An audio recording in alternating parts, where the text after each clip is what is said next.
I'm thinking of a concept. I'm always doodling and trying to come up with new ideas. But when it comes to talking to individuals about accordions like the Flaco or even Juan Villarreal or Jorge Hernandez, I try to document everything that we've done that day. I'll write notes. For example, this is me and Flaco. See, he has that clothespin that I was talking to you about. See how he's using it to tune.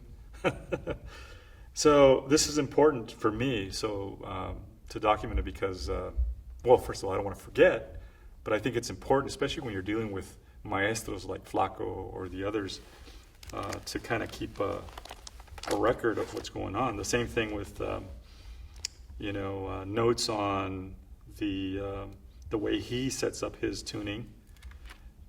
Then later, of course, we did this, to show how we were going to do the changes. The reed blocks that he had sent and kind of given you an idea. And this is important for me because I need to know exactly how, when we talk about in between wet and vibrato and how that looks. But Flaco Jimenez, I've been listening to him since I was a kid. My grandfather was a big fan as well. And I would listen really closely to his LPs. I have all his collections of LPs and 45s. And there were certain songs that, because I play accordion as well, and I would try to follow, and I couldn't follow exactly like he would do some of the runs. And I was wondering, what in the world is he doing there?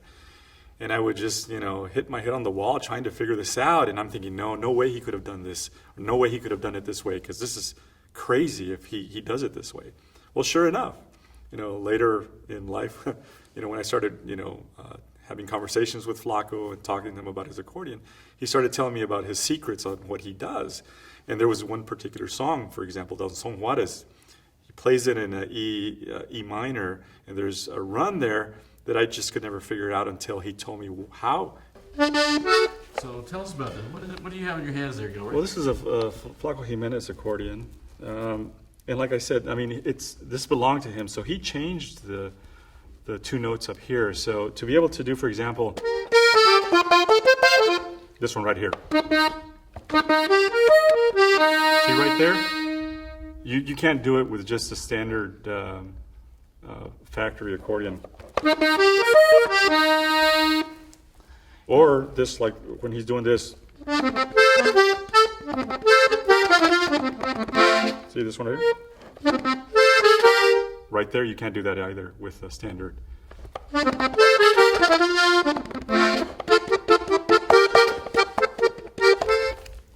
Same thing here, sort of like a wave thing to show that when we're looking at A440 and the tremolo, where it kind of needs to be as far as the path of the vibration.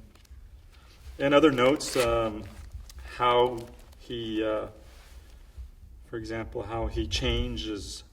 He's one of the few guys who actually